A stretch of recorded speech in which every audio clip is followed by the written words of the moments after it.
जम्मू काश्मीरच्या पहलगाममध्ये दहशतवाद्यांचा पर्यटकांवर गोळीबार, सरकारकडून 16 मृत पर्यटकांची नावं जाहीर, महाराष्ट्र, तमिळनाडू, गुजरात, कर्नाटक आणि ओडिशातील पर्यटकांवर हल्ला।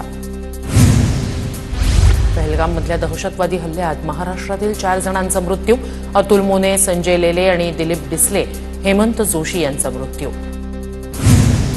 जखमी संतोष जगदाळेंवर उपचार सुरू, मुख्यमंत्र्यांची ट्विट करत माहिती, पुण्यातील जगदाळेंच्या कुटुंबियांशी फडणवीसांचा संवाद, फडणवीसांकडून सर्वतोपरी मदत करण्याचं आश्वासन। पहलगाममधल्या दहशतवादी हल्ल्यात डोंबिवलीचे 3 तर नवी मुंबईतील एकाचा मृत्यू, डोंबिवलीतील अतुल मोने, संजय लेले आणि हेमंत जोशींचा मृत्यू, तर पनवेलमधील दिलीप देसले यांचा हल्ल्यात मृत्यू। नाव आणि धर्म विचारून दहशतवाद्यांनी गोळ्या झाडल्या, 7 ते 8 दहशतवाद्यांकडून काल दुपारी 3:30 वाजता हल्ला। पहलगाममधील गोळीबाराचा आवाज ऐकून नागपूरमधील रूपचंदानी कुटुंबियांनी पहाडावरून उड्या मारल्या, सिमरन रूपचंदानी जखमी, फडणवीसांकडून रूपचंदानी कुटुंबियांच्या तब्येतीची विचारपूस। दिल्ली, मुंबई आणि पुण्यातील पोलीस अलर्ट मोडवर, पहलगाममधील हल्ल्यानंतर पोलिसांना सतर्क राहण्याचे निर्देश। पहलगाममधल्या दहशतवादी हल्ल्यानंतर पुण्यात अलर्ट जारी, रात्रीच्या वेळी पुणे पोलिसांकडून नाकाबंदी, दहशतवादी हल्ल्यात पुण्यातील 2 जण जखमी। अतिरेकी हल्ल्यानंतर अमित शहा, श्रीनगरमध्ये गुन्हेगारांवर कठोर कारवाई करू, शहा यांची प्रतिक्रिया। पहलगाममधील दहशतवादी हल्ल्याचा तीव्र निषेध, हल्ल्यामागील लोकांना सोडणार नाही, पंतप्रधान मोदींचा ट्विट करत इशारा, केंद्रीय गृहमंत्र्यांसह अधिकाऱ्यांना महत्त्वाच्या सूचना।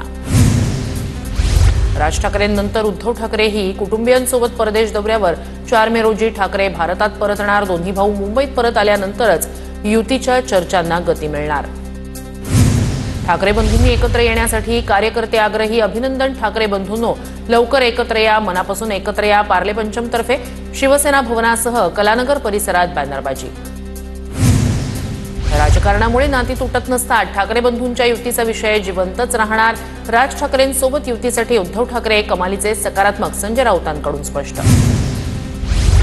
ठाकरे बंधू एकत्र आल्यावर फरक पडणार नाही म्हणणाऱ्यांची झोप उडेल, राज ठाकरे आणि उद्धव ठाकरेंच्या युतीच्या चर्चांवर भास्कर जाधव यांची प्रतिक्रिया, दोन्ही भाऊ एकत्र आले तर विरोधकांना धोबीपछाड दिल्याशिवाय राहणार नाहीत, अशी ही प्रतिक्रिया।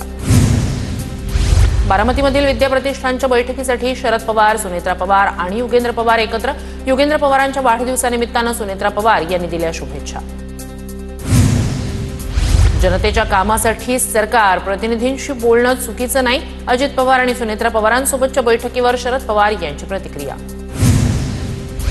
ठाकरे बंधूंच्या युतीची चर्चा सुरू असतानाच पवार काका पुतण्यांमध्ये बैठकांचा धडाका, तर कुटुंब म्हणून एकत्र येणं ही महाराष्ट्राची परंपरा, यात चर्चा करण्याचा विषय नाही, अजित पवारांची प्रतिक्रिया। बारामतीमधील विद्या प्रतिष्ठानच्या बैठकीसाठी शरद पवार, युगेंद्र पवार आणि खासदार सुनेत्रा पवार उपस्थित, विद्या प्रतिष्ठानच्या बैठकीनिमित्तानं काकू पुतण्याची भेट, सुनेत्रा पवार यांनी युगेंद्र पवारांना वाढदिवसाच्या शुभेच्छा दिल्या। काका अजित पवार आजही माझ्यासाठी आदर्श, आम्ही कुटुंब म्हणून एकत्र आहोत, रक्ताचं नातं कुणीही तोडू शकत नाही, शरद पवार अजित पवारांच्या भेटीवर युगेंद्र पवार यांची प्रतिक्रिया।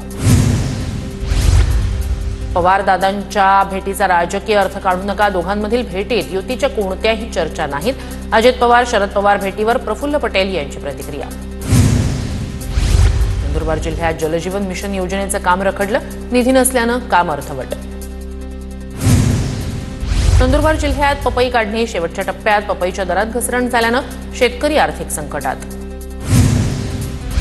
शिंदखेडा तालुक्यातील साहूर रस्त्याची दुरवस्था, निकृष्ट दर्जाचं काम केल्यानं रस्त्याची दुरवस्था, ठेकेदारांना ब्लॅकलिस्ट करा, ठाकरेंच्या शिवसेनेच्या उपजिल्हा प्रमुखांची मागणी।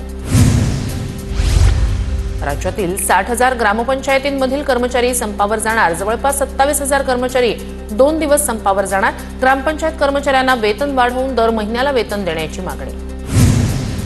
कोल्हापूर पालिकेचे कर्मचारी गुरुवारपासून बेमुदत संपावर जाणार, कर्मचारी संघाच्या विविध मागण्यांसाठी प्रशासनाचा प्रतिसाद नसल्यानं आंदोलन, बैठकीत मागण्यांवर तोडगा निघाला नसल्यानं आंदोलनाचं हत्यार। पुण्याच्या खेडमधील विकास सोसायटीकडून खरीपाचे पैसे वाटपाला सुरुवात, बँकेचे संचालक दिलीपराव मोहिते पाटील यांच्या मार्गदर्शनाखाली वाटपाला सुरुवात।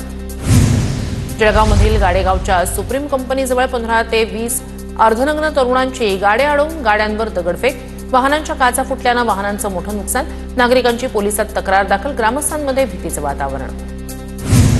बीडच्या मारुतीची पांगरी गावात हनुमान यात्रा उत्सव उत्साहात साजरा.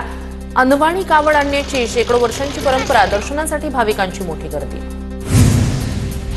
26/11 मुंबई दहशतवादी हल्ल्यात वीरमरण आलेल्या पोलीस शिपाई अंबादास पवार यांच्या पत्नी कल्पना पवार यांची उपअधीक्षकपदी नियुक्ती. मुख्यमंत्री देवेंद्र फडणवीस यांच्या हस्ते थेट नियुक्तीपत्र प्रदान. ईपीएफओमध्ये फेब्रुवारीत 16.1 लाख नवीन सदस्यांची नोंद. 18 ते 25 वयोगटातील 4.27 लाख तरुण सदस्यांची नोंदणी. रोजगार संधी आणि जागरूकतेत वाढ. चंद्रपूर जिल्ह्यात देशातील सर्वाधिक तापमानाची नोंद. चंद्रपूरचं तापमान 45.6 अंश सेल्सिअस पर्यंत पोहोचलं. तीव्र उन्हामुळे नागरिकांची लाहीलाही. बुलढाण्याच्या शेगावमधील केस गळती आणि नख गळतीचं मूळ कारण शोधा. आजार आटोक्यात आणण्यासाठी काम करा. केंद्रीय मंत्री प्रतापराव जाधव यांचा केंद्रीय पथकाला निर्देश. बाधित गावांना भेट देण्या अगोदर जाधव यांची केंद्रीय पथकासोबत बैठक. सोलापुरातील 11 तालुक्यातील 1025 जागांसाठी सरपंच पदाचे आरक्षण सोडत जाहीर. 50% ग्रामपंचायतींवर महिला राज असणार. प्रांताधिकाऱ्यांच्या उपस्थितीत सरपंच पदाचे आरक्षण सोडत. जळगावच्या चोपडा इथल्या 79 ग्रामपंचायतींच्या सरपंच पदासाठी आरक्षण सोडत. तहसीलदार भाऊसाहेब थोरात यांच्या उपस्थितीत आरक्षण सोडत निघाली. बीडच्या केस तालुक्यात गावगुंडाकडून शिक्षकाला बंदुकीचा धाक दाखवत बेदम मारहाण. तुमची मुलगी मला द्या म्हणत गावगुंडांनी शिक्षकाला गाडीवर ट्रॅक्टर घालत गाडीचंही मोठं नुकसान केलं. नाशिकमधील इगतपुरीच्या पूर्व भागात पाणी टंचाई. विहीर आणि हापशे आटल्यानं 2 किलोमीटर पायपीट करून पाणी आणावं लागतंय. अंडाभर पाण्यासाठी 20 ते 25 मिनिटांचा वेळ. कोल्हापूरच्या कणेरी फाटा परिसरात अपघात. टेम्पोमधील लोखंडी सळ्या थेट कारमध्ये घुसल्या. कार चालक जखमी. अपघाताचा थरार सीसीटीव्ही कॅमेऱ्यात कैद.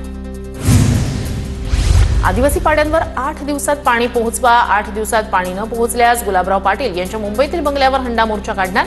अखिल भारतीय आदिवासी विकास परिषदेचा सरकारला इशारा. अमरावती जिल्ह्यातील पाणी टंचाई आणखी भीषण होण्याची शक्यता. चिखलदरा आणि चांदूर रेल्वे तालुक्यातील 7 गावात टँकरनं पाणी पुरवठा.